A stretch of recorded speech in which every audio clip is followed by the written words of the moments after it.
ஜனநாயக முறைப்படி எங்களுடைய கட்சியின் வரலாற்றிலே முதல் நான் ஒரு கட்சியினுடைய தலைவர் போட்டியிலே 47 வாக்குகள் பெற்று நான் தலைவராக தெரிவு செய்யப்பட்டிருந்தேன்.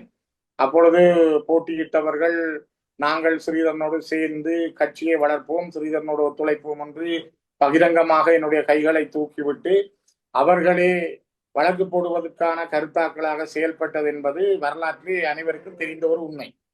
அந்த வழக்கை யாரை வைத்து போட்டார்களோ, யார் கட்சியிலே சேர்ந்து ஒரு 6 மாதம் கூட சேராத ஒருவர், கட்சியினுடைய மத்திய குழுவிலே இல்லாத ஒருவர், கட்சியினுடைய பொதுச்சபையில் கூட இல்லாத ஒருவர் கட்சிக்கு எதிராக, அதிலும் தலைவர் தெரிவுக்கு எதிராக கட்சியினுடைய பொதுக்குழுவுக்கோ அல்லது கட்சியினுடைய மத்திய செயற்குழுவுக்கோ கட்சியினுடைய தலைவர் செயலாளருக்கோ எழுத்து மூலம் கூட அறிவிக்காமல் நேரடியாக அவர் நீதிமன்றத்துக்கு சென்று திருவோணமலையிலே வழக்கு தாக்கல் செய்தார் என்றால் அவருக்கு பின்னாலே எவ்வளவு பெரிய சக்திகள் இருக்கிறது என்பதை நீங்கள் புரிந்து கொள்ளலாம்.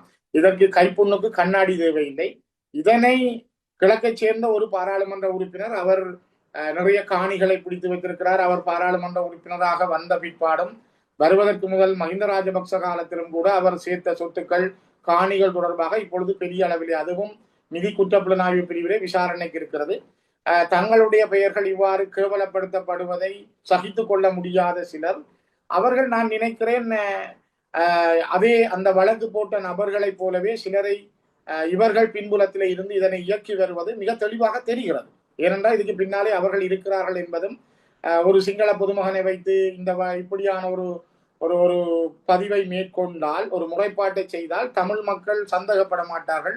அல்லது அந்த சிங்கள பொதுமகன் கிளிநொச்சியிலே வந்து, அவர் யாழ்ப்பாணத்திலே வந்து எங்கெங்கே இருக்கின்றது என்ற பெயர்கள் தெரியாமல் ஏதோ பிழையான பெயர்களை சொல்லுவது போல கூட ஒரு விடயத்தை அவர்கள் கையாண்டிருக்கிறார்கள். குறிப்பாக அவர்களுடைய மனோரீதியாக, நான் அண்மையிலே அவர் அந்த பாராளுமன்ற உறுப்பினர் 3 செய்தி நிறுவனங்களுக்கு வழங்கிய அவருடைய நேர்முகங்களை நான் கைவசம் வைத்திருக்கிறேன். நான் அதுக்கு பதிலளிக்கவில்லை. ஆனால் அவருடைய பதில் அது நீதிமன்றத்தை கேள்விக்கு உட்படுத்துவதாக இருப்பதனால் நான் அதற்குரிய விளக்கத்தை அளிப்பதற்காக காத்திருக்கிறேன் நீதிமன்றம் ஊடாக. அவருடைய அந்த விளக்கங்களில் கூட அவர் தன்னிச்சையாக நேரடியாகவே என்னுடைய பெயரை சொல்லி சாடி இருந்தார். ஆகவே அவர்கள், அவருடைய மன கஷ்டம், அவர்களிடம் இருக்கிற அந்த காழ்ப்புணர்ச்சி, அவர்களால் மக்களுக்கு இருக்கிற செல்வாக்கை இழந்து வருகின்ற நிலையில் எங்களை ஏதோ ஒரு வகையிலே தள்ளிவிட வேண்டும் அல்லது எங்கள் மீது மக்களுக்கான வெறுப்புணர்வை ஏற்படுத்த வேண்டும், ஸ்ரீதரனுக்கு மக்களிடம் இருக்கிற செல்வாக்கை, ஆணையை குறைக்க வேண்டும் என்பதற்காக கடுமையான பெரியத்தனங்களை இவர்கள் செய்கிறார்கள். நான் அவர்களுக்கு சொல்லக்கூடியது, அறமும் நீதியும் தான் வெல்லும்.